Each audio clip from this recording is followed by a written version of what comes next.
हेमा, बाहर देखो, आग! हमारे खेत जल रहे हैं। भगवान के लिए कुछ करिए जी, नहीं तो सब कुछ खत्म हो जाएगा। हमारी साल भर की मेहनत पल भर में मिट जाएगी। श्यामू और हेमा ने आग बुझाने की बहुत कोशिश की। श्यामू एक साधारण किसान है जो एक छोटे से घर में अपनी पत्नी हेमा और बेटे गोलू के साथ रहता था। वह दिन भर खेतों में पसीना बहाकर अपने परिवार का पेट पालता था। उसकी मेहनत ने उसे बड़ी आटे कंपनी के कॉन्ट्रैक्ट तक पहुंचाया था। यह खबर जैसे ही गांव में फैली, श्यामू का नाम हर जुबान पर था। पर एक जगह उसकी सफलता की यह चर्चा जलन के बीज बो रही थी उसके पड़ोसी गुड्डू के दिल में। देखो सोनू बेटा, यह कॉन्ट्रैक्ट हमारी जिंदगी बदल सकता है। अब तुम्हारी पढ़ाई और तुम्हारी माँ हेमा की सोने के गहने लेने की चिंता खत्म हो जाएगी। भगवान हमें हमारी मेहनत का फल दे रहे हैं, बस हमें इसे इसी तरह संभाल कर रखना होगा। मैंने सुना है कि लक्ष्मी जितनी जल्दी आती है उतनी ही जल्दी चली भी जाती है। श्यामू के घर की खुशियों के ठीक विपरीत गुड्डू का घर गुस्से और जलन से भरा था। उसने श्यामू की तरक्की को अपनी हार मान लिया। देखा रज्जो, वह श्यामू कैसे गांव में इतराता घूम रहा है, जैसे उसकी मेहनत से पूरी दुनिया चलती है। फेंकू कहीं का। आप क्यों उसकी इतनी चिंता करते हो जी? अपने काम पर ध्यान क्यों नहीं देते? अगर हम इसी तरह दूसरों की सफलता देखकर जलने लगे तो खुद सफल होने के लिए समय कैसे निकालेंगे? तुम समझती नहीं हो रज्जो, जब तक वह श्यामू बर्बाद नहीं हो जाता हमें सफलता नहीं मिल सकती, क्योंकि वह भी गेहूं उगाता है और मैं भी। इसलिए उसे बर्बाद किए बगैर मैं चैन से नहीं बैठ सकता। जलन ने गुड्डू के मन में कुटिलता का बीज बो दिया। उसने श्यामू की बर्बादी की योजना बनाई। कुछ ही दिनों बाद श्यामू का जन्मदिन था। गुड्डू ने मौके का फायदा उठाने की ठानी। जन्मदिन की बधाई हो श्यामू भाई। यह कीटनाशक तुम्हारे खेतों के लिए है। इसे अपने खेतों में डालना, तुम्हारी फसलें और भी अच्छी होंगी। मेरा विश्वास करो। धन्यवाद गुड्डू भाई, तुम मेरे प्रतिद्वंदी होने के बाद भी मेरे भलाई के बारे में इतना सोचते हो, ये बहुत बड़ी बात है। तभी श्यामू के सो जाने के बाद रात में गुड्डू ने चुपके से कीटनाशक की बोतल में पेट्रोल भर दिया। उसकी साजिश अब अपने अंजाम की ओर बढ़ रही थी। अगले दिन सुबह हेमा श्यामू से बोली, सुनिए जी, आज खेतों में यह नया कीटनाशक डाल दीजिएगा जो गुड्डू भैया ने आपको कल दी थी। देखते हैं इसका क्या असर होता है। अगर उनका कहा सच हुआ तो हमारा सारा खेत गेहूं से सराबोर हो जाएगा। हाँ हेमा, गुड्डू ने तो कहा है कि यह बहुत असरदार है। आज दूध का दूध और पानी का पानी हो जाएगा। श्यामू ने पूरे खेत में कीटनाशक समझकर वह पेट्रोल छिड़क दिया। तभी दोपहर होते होते उसकी सारी फसलें मुरझाने लगी। श्यामू को समझ नहीं आया कि यह कैसे हुआ। वह दौड़कर हेमा के पास गया। अरे सुनो भाग्यवान, तुमने मुझे सुबह कीटनाशक की ही शीशी दी थी ना? उसे डालते ही हमारी सारी फसल बिल्कुल मुरझा गई है। हाँ जी, मैंने तो कीटनाशक की शीशी ही दी थी। वहीं दूसरी ओर गुड्डू अपनी पत्नी रज्जो से खिलखिलाते हुए बोलता है, अब असली खेल शुरू होगा रज्जो। कुछ ही देर में उस श्यामू के खेत में लहलहाती गेहूं की फसल झलकर राख बन जाएगी। बस एक चिंगारी चाहिए। आप ये सब क्यों कर रहे हैं जी? इतना भी जलन ठीक नहीं। श्यामू हमारा पड़ोसी है। अब तुम मुझे सही गलत का पाठ मत पढ़ाओ, समझी? श्यामू के बर्बादी के नींव के ऊपर ही मेरा, तुम्हारा और हमारे बेटे के अमीरी भरे जीवन का भवन बनेगा। तभी रात होते ही चुपके से गुड्डू ने जलता हुआ कोयला श्यामू के सूख चुके खेत में फेंक दिया। देखते ही देखते आग फैलने लगी और हवा के तेज झोंकों ने आग को और बढ़ा दिया, जिससे श्यामू के फसल के साथ साथ आसपास के सभी किसानों की फसल जलकर राख हो जाती है। हेमा, बाहर देखो, आग! हमारे खेत जल रहे हैं। भगवान के लिए कुछ करिए जी, नहीं तो सब कुछ खत्म हो जाएगा।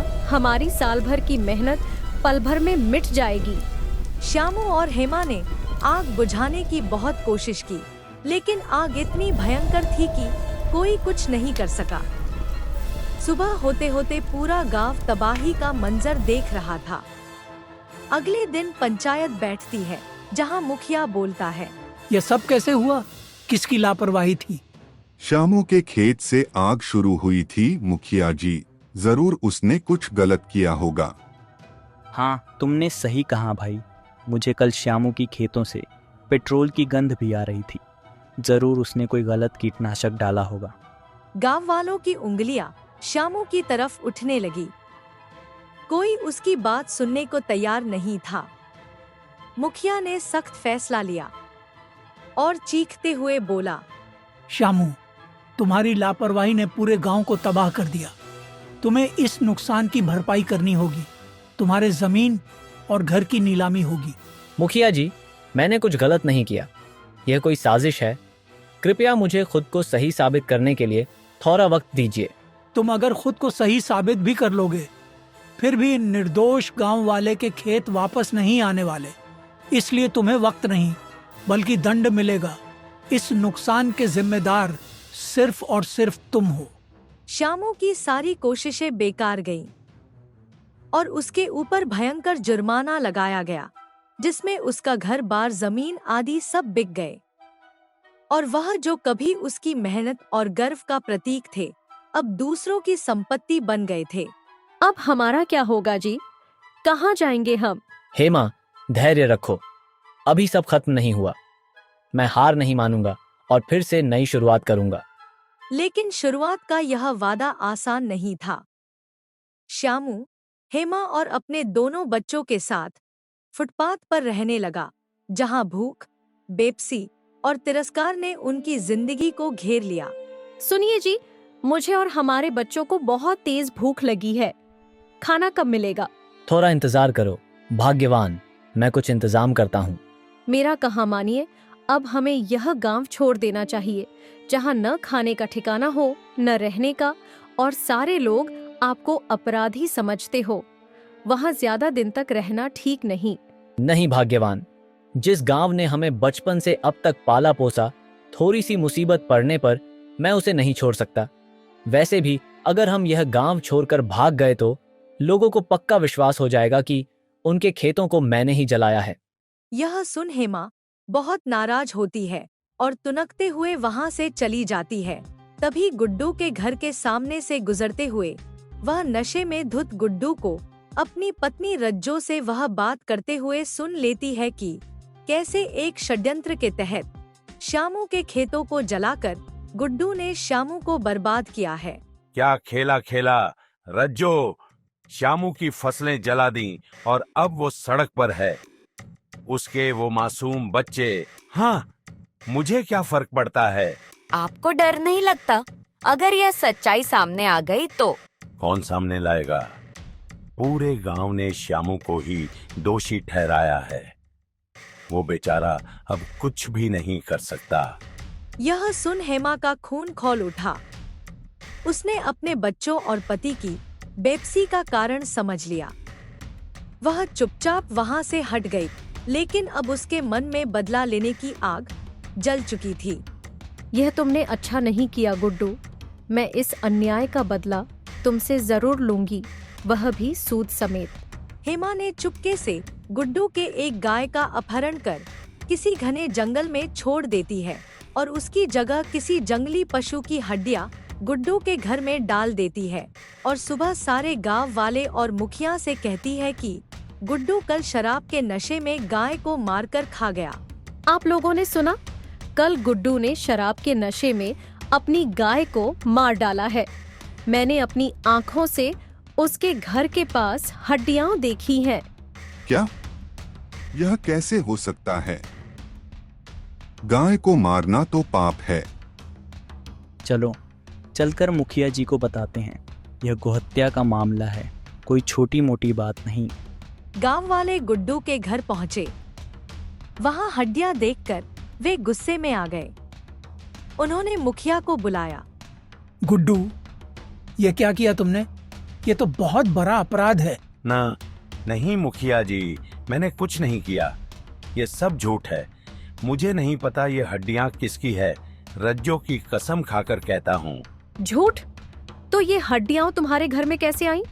सारे सबूत तुम्हारे खिलाफ हैं गुड्डू भैया। सच कबूल करो और सबको बता दो कि तुम गो हत्यारे हो।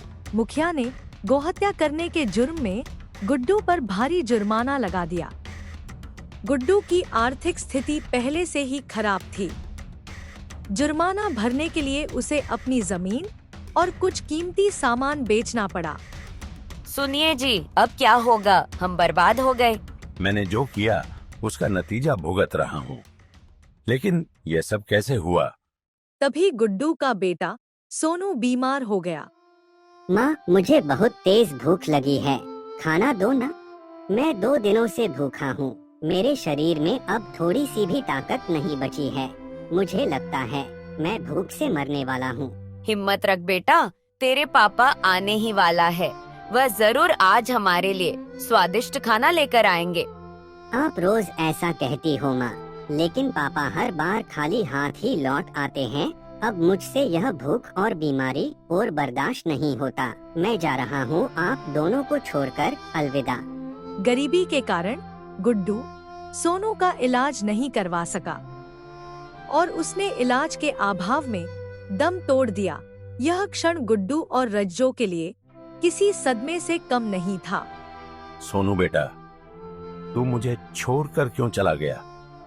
अभी तेरी उम्र ही क्या थी? मात्र 10 वर्ष। वापस लौटा बेटा। देख, तेरी माँ की कितनी बुरी हालत है। अब उसे केवल तू ही ठीक कर सकता है बेटा। ये सब हमारी ही गलती का नतीजा है। न हम श्यामू के लिए बर्बादी का गड्ढा खोदते, न उसमें मेरा बेटे की जीवन की बलि चढ़ती। मैंने अपनी जलन में ये क्या कर दिया रज्जो? श्यामू के बच्चों की भूख और हमारी खुद की तबाही, इसका जिम्मेदार केवल मैं हूँ। सोनू की मृत्यु के बाद गुड्डू और रज्जो पूरी तरह टूट चुके थे। उनकी आत्मा अपराध बोध से घिरी हुई थी। एक दिन गांव के जंगल में शिव मंदिर में घंटियों की आवाज के बीच गुड्डू ने एक निर्णय लिया। उसे अपने कर्मों का प्रायश्चित करना था। सुनो श्यामू, मुझे तुमसे कुछ कहना है। अब क्या नया खेल खेल रहे हो गुड्डू? मेरे पास खोने के लिए और कुछ नहीं बचा। मुझे माफ कर दो श्यामू। मैंने तुम्हारी फसलें जलाई, तुम्हारा जीवन बर्बाद किया। मेरे लालच और जलन ने हम दोनों को बर्बाद कर इस भयंकर गरीबी में ढकेल दिया। माफी?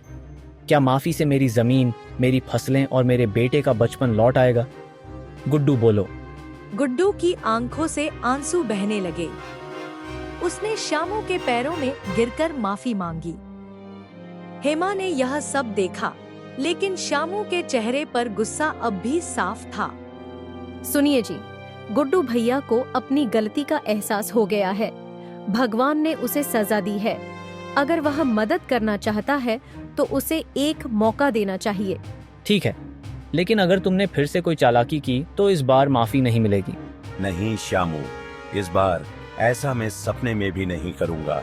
मैं तुमसे वादा करता हूँ कि अब से हर सुख दुख में मैं तुम्हारा साथ दूंगा। इस समझौते के साथ एक नई शुरुआत की नींव रखी गई।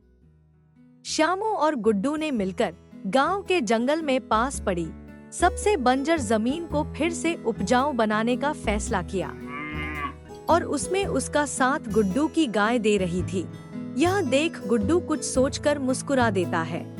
अच्छा, तो मेरी गाय यहाँ है। तुम्हारी पत्नी हेमा तो सच में बहुत बुद्धिमान है श्यामू।